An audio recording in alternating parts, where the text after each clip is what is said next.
What if I told you that Sung Jinwoo, the guy who went from being the weakest hunter in existence to absolute killing machine, is actually one of the most psychologically broken protagonists in all manga and anime? Like, on the surface, you're watching a guy tearing through S-rank dungeons and commanding an army of shadow soldiers and staring down monarchs like Tuesday morning. You're thinking, damn, this guy is super cool and super powerful. But here's the thing, and this is what I'm going to dig into today. Jinwoo's strength didn't come despite his trauma, it came because of it. He was built by it, and once you see it, you can't unsee it. Today we're going to do a deep dive into this, and we're going to talk about the real psychology of Sung Jinwoo, his core wounds, his coping mechanism, and how the system didn't just give him power, it exploited something already inside him, and why he's genuinely one of the most complex characters in modern fiction. Before Jin-Woo became Jin-Woo, he was a nobody, an E-rank hunter, the weakest of the weak. And we need to sit with that for a second because the story kind of breezes through it, but that shaped everything. Think about what his daily life was actually like. He was going into dungeons that could kill him at any moment, not because he was brave, not because he's ambitious, but because his mother was in the hospital with an incurable disease,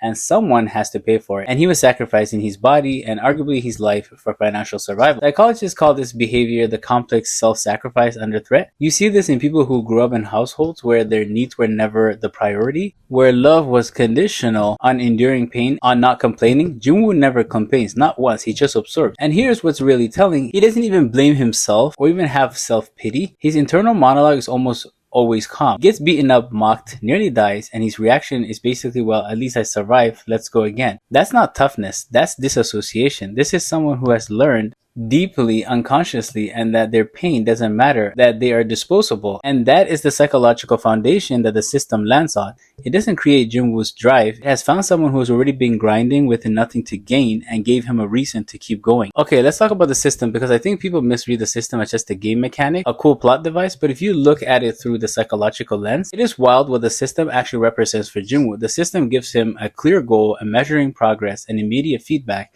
and a punishment for failure. Sounds familiar? That's a behavioral framework. That's literally what therapists design for patients with anxiety and low self-worth. Structured environments where progress is visible and rewarded and is guaranteed if you put in the work. Because here's Jin-Woo's core psychological wound, he has spent his entire life putting in effort and getting nothing back. Dungeons didn't reward him, society didn't reward him, the hunter system looked at him and said, you're worthless.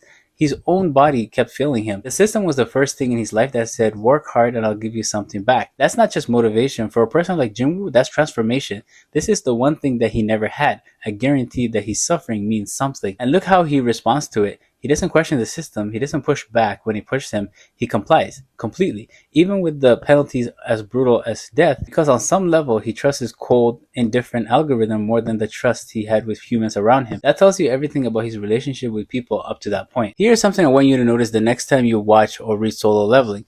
Pay attention to how rarely Jin-Woo expresses emotion in front of others. He smiles sometimes, he's polite, but genuinely vulnerable. Openly admitting fear, grief, and love almost never. And when it does happen, like moments where his sister Jin-Ah or his loyalty to Jae Hae-in, is restrained, quiet, like he's allowing himself just a small amount of warmth and no more. This is textbook emotional compartmentalization. I struggle saying this word, don't judge me. And it's an extremely common coping mechanism in people who had to be the strong one early in life. Jin-Woo was a teenager essentially acting as the head of his household, sick mother, absent father, younger sister to protect. There was no space for him to fall apart. He didn't. He built a wall and those walls became so normal that he didn't even know that they were there anymore. And you can see the consequence of this in how he relates to his shadow soldiers. These are his closest companions and they follow him without question. They don't need anything from him emotionally. They will never leave him. They never judge him. They will never need him to be okay. He built an army of perfect relationships. For someone who doesn't even know how to have a relationship, that's not a flex. That's loneliness with an aesthetic. Now, and this is important, I don't want to make Jin-Woo sound like trauma case because that's underselling him, because somewhere in there, beneath all that walls and conditions and the survival mode, there's something genuine in Jin-Woo, something that isn't just reactionary. He's curious, he's interested, and when he discovers new ability, new lore about the system, and new mystery about the monarchs and the rulers, there's this quiet spark in him. He doesn't just want to be the strongest so he can protect people, he actually wants to understand the world that he's in. Psychologists distinguish between extrinsic motivation, doing something for external reward or survival, intrinsic motivation, doing something because you genuinely want to, Most of Jin-Woo's early arc is extrinsic. He grinds because he has to, but as the story progresses, you see the shift. He starts training harder than the system requires. He goes into dungeons that he doesn't need to enter, and he investigates things he could ignore. This is the emergency of agency, a self that was so long suppressed finally getting enough oxygen to breathe. And this is actually his most important growth arc.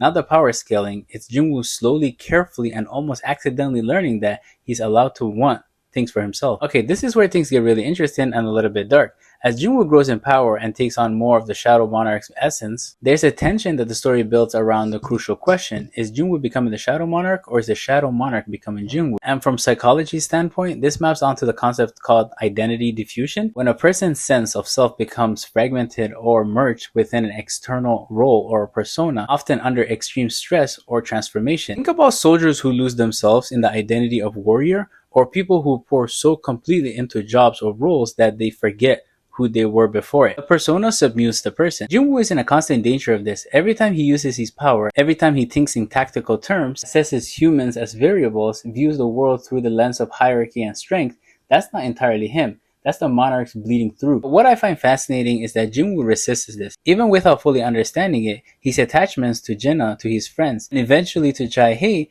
they're not just plot devices, they are anchors. They are the part of himself that he refuses to let the Shadow Monarch erase. His love for his sister specifically is the clearest window back to his system self. The kid who was scared and powerless and still showed up every single day. He cannot let go of her because letting her go would mean letting go of the last proof that he was just ever a human. So when you look at all of this together, the survival-driven foundation, the trust placed in the system over people, the emotional walls, the emergent extrinsic self, and the constant push and pull with the Shadow Monarch's identity, what you get is not a power fantasy. What you get is a story about a kid who was told that every possible way that he didn't matter, and who, instead of becoming bitter or broken, and look, he's a little bit of both, chose to keep going and keep showing up and keep working. Keep protecting the people around him even when he's receiving nothing in return.